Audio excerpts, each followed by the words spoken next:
fellow Toastmasters and guests, thank you, Dinto, for your speech, which was entitled "The Man with Only a Hammer."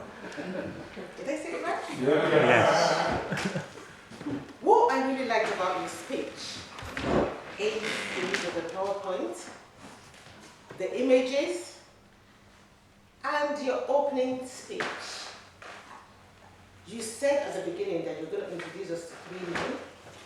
Then you went from introducing us to 3 men to telling us about human fertilization.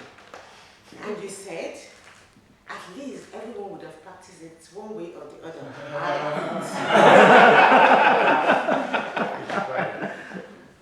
Now, you seemed confident when you were giving your presentation. I was evaluating you, and you turned your back on me.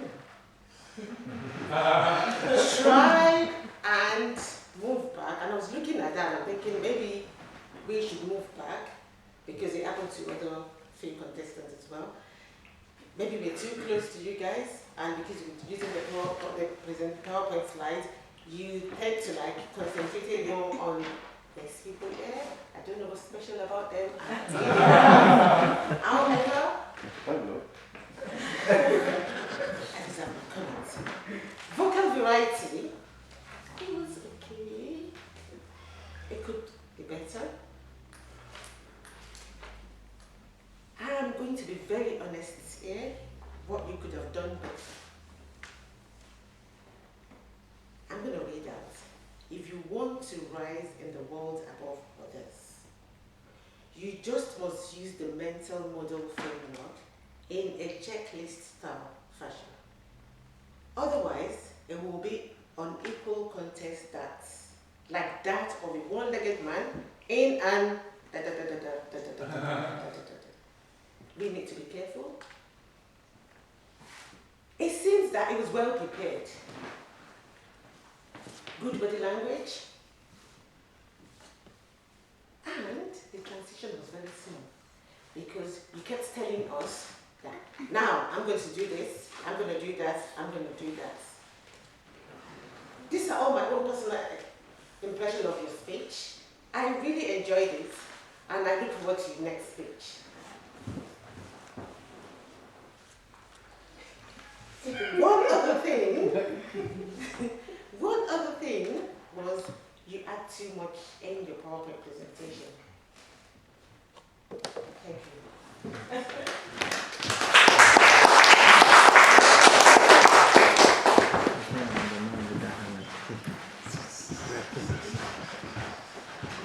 We're now halfway through our evaluations of the speeches. David will now evaluate Denise's speech for us. Well, let's welcome her.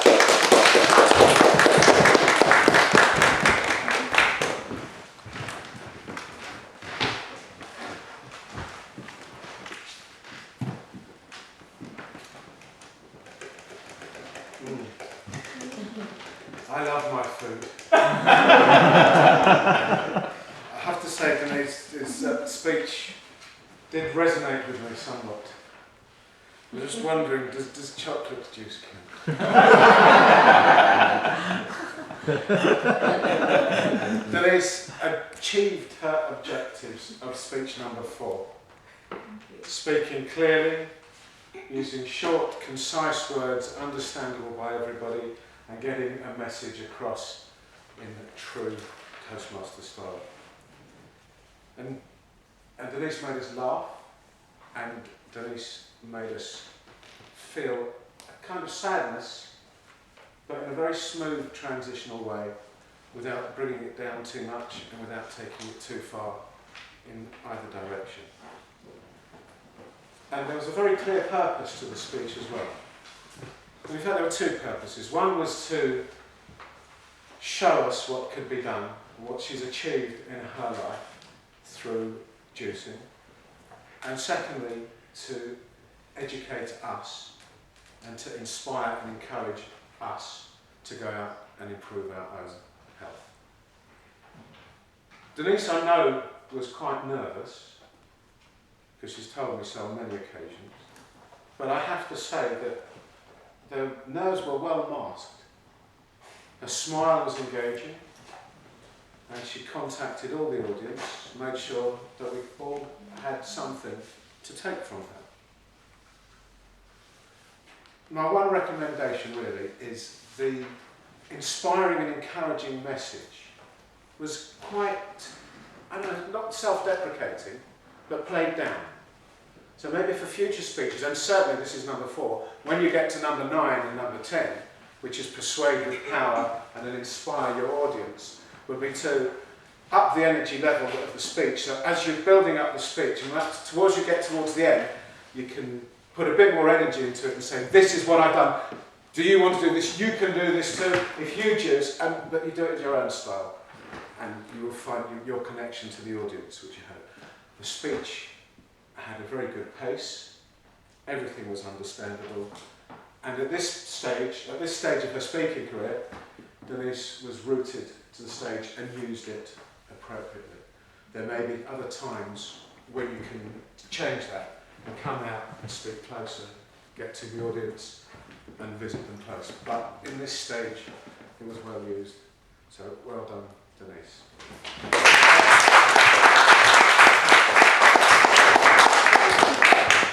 I'll now welcome Mike, who will evaluate Ron.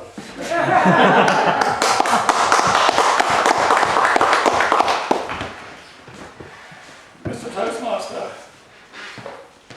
Ronnie could have cried us a river. I loved the title. Crying, weakness or strength, challenging, interesting, and of course she attacked it. I love not just the title but the subject, because obviously it is not an easy one to answer, and it is highly topical. Her introduction was engaging. She took us into 2 different rooms and she sat on a chair to do it. So there was good body movement, there was good plenty of control of pace, and there were loads of rhetorical questions that ran right through the speech. So there was a great deal to enjoy in what Ronnie delivered to us this evening. It wouldn't be a real evaluation without some suggestions. And for me, what would strengthen Ronnie's speech would be an even more attention-grabbing opening. I love speeches that grab me at the outset and make me sit up and listen. And there are so many opportunities with a subject like crying. And I have a suggestion for all of us in this regard, and that is that personally what I do is I collect well-known phrases or sayings that will carry me on almost any subject, even a table topic. But a subject like crying is easy. For example, there are songs. Think of all the songs. There's the song Crying. There's Cry Me a River, as I've already used. Big Girls Don't Cry. A Shoulder to Cry on. There are so many phrases that this speech could have been filled with, and any speech can be filled with. Now, the one that I really like is Will Smith's. Will Smith is an actor, and many actors have views on crying. His very short one is, you can cry, ain't no shame in it. How appropriate it would have been to one or two of the points that Ronnie was making. I like Linda Jackson's observation on crying. When I have to cry, I think about my love life. When I have to laugh, I think about my love life. And the opportunity for humour, to bring humour into a subject, is really worth going for. Ingrid Bergman says it's not whether you really cry, it's whether the audience thinks you're crying. And Ethel Bergman caps all of them. She says, I cry at weddings. I should have cried at a couple of my own.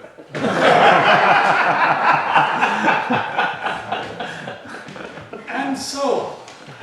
It is a wealth of engaging ideas that one can use. So I really commend that to all of us.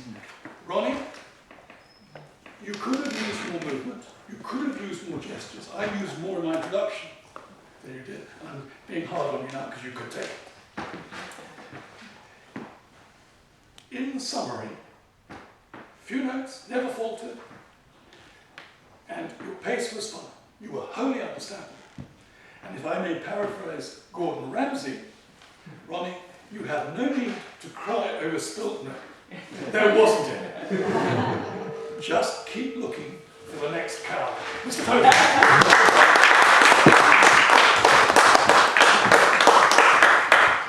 Angela will now evaluate Sandip's speech.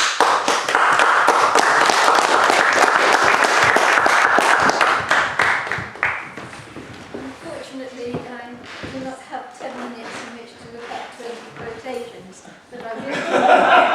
Are they not in your book? I will do next time.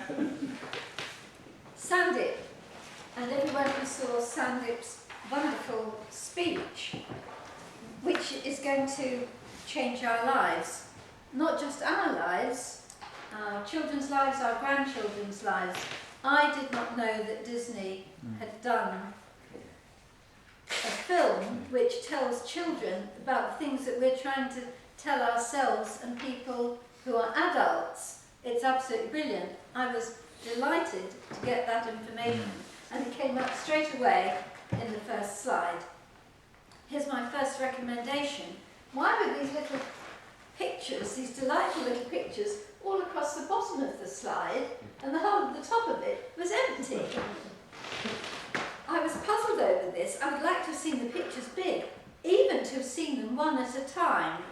Each little character. They reminded me of Mr. Blobby and Mr. Grumpy and so on and so forth, which is actually something that Disney goes for.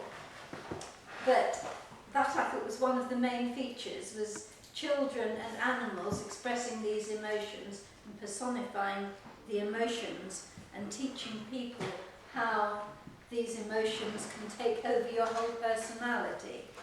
That should have been big, and it could have been one big slide or even 5 or 6 big slides with each emotion.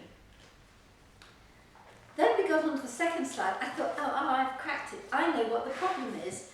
There's a series of slide formats, and you fitted the pictures and the text into it, because the second slide, goodness, does the reverse. Instead of having the pictures at the bottom, the text is at the top, and the rest of the slide is empty. I thought, well, it's all very well for me. I'm sitting in the front and I can see. If you're in a big hall, the person at the back would have been looking. And I'm not terribly keen on white on colours either for reading. People underestimate the problems of those of us who have trouble seeing anything, especially at distance. So make the text big, use the whole space, because you had a wonderful message. Pictures. Write the characters. I then get asked in my manual, did you express the characters? You told us this exciting business about how we can apply it to our own lives when we're looking for a parking space or dealing with someone in a supermarket. This is the point when you could be acting it out. Do this speech again. Do it as the motivational speech, the last speech in the book, and then you've got so much you can build on. There's so much more you can do with this speech. I'm dying to see you do it again.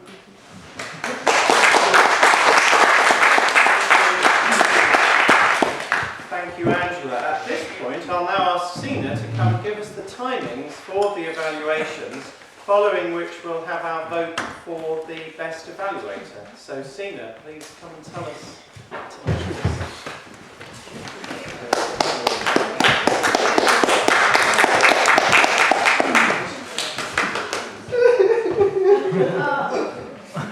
Right. This is much better. Thank you for trying.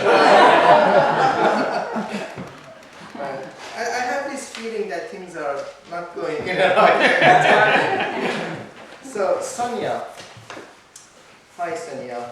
Out of the 3 minutes you have, you've done your speech in 3 minutes, 10 seconds. Bella, Satya, out of the 3 minutes, you've managed to do your wonderful speak in 3 minutes and 6 seconds. Nike, out of the 3 minutes, you managed to do the speech in 3 minutes, 10 seconds. Why cannot find you? Random in the environment. And David, well done. 3 minutes is spot on out of 3 minutes.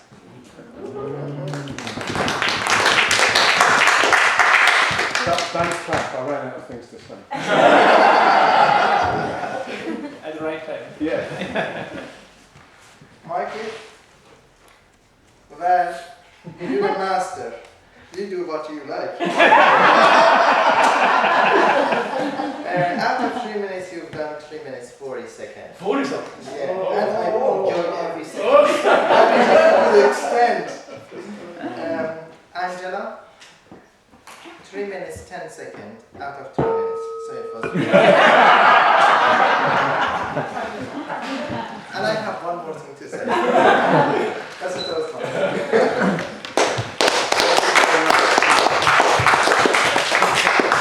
At this point, we'll now vote for the best evaluators. So, Sonia evaluated Dennis, Satya evaluated Elliot, Nike evaluated Jinto, Dave evaluated Denise, Mike evaluated Roni, and Angela evaluated Sandip.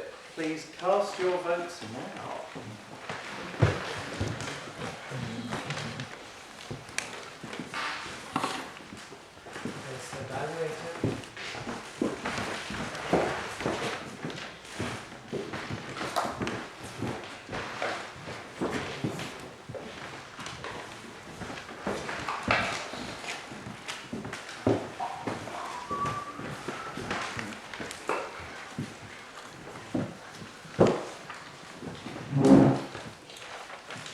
Now, I know that there's something next on the agenda. Now let me see, what could it be?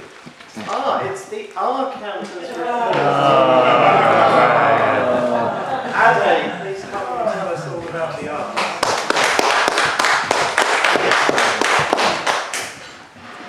So Martin just got to 100 just now. So actually, usually there's a lot of discussion about which is the most difficult role. Some people say speaker, sometimes it's evaluator. But this time actually, it's been our counter because everyone's been so good this time, it's been really hard. And I've actually felt quite bad because I've been listening out, hoping for people to make mistakes. Damn, no mistakes again. It's really fantastic. So Martin has been up and like 10, 15 times, and there's just one right at the beginning, just the one. Satya, excellent evaluations twice, and just twice, one in each one. Then I cheated Nika. So Nika actually had none, but I added another category for likes, and she said like twice. So I just did that to trip you up. Who else was in there? I'm sorry, I'm not counting myself. Other than that, we had between Jill, Sina, Denise, Nika, Jinto, Dave Phillips, Denise again, Mike, Roni, Angela, Sandeep, 0 altogether, which is incredible. And I was listening, trying to trip people up. In fact, I feel bad because Elliot, yours, in the last second, he goes, yes! And then you're going 0 too. Thank you.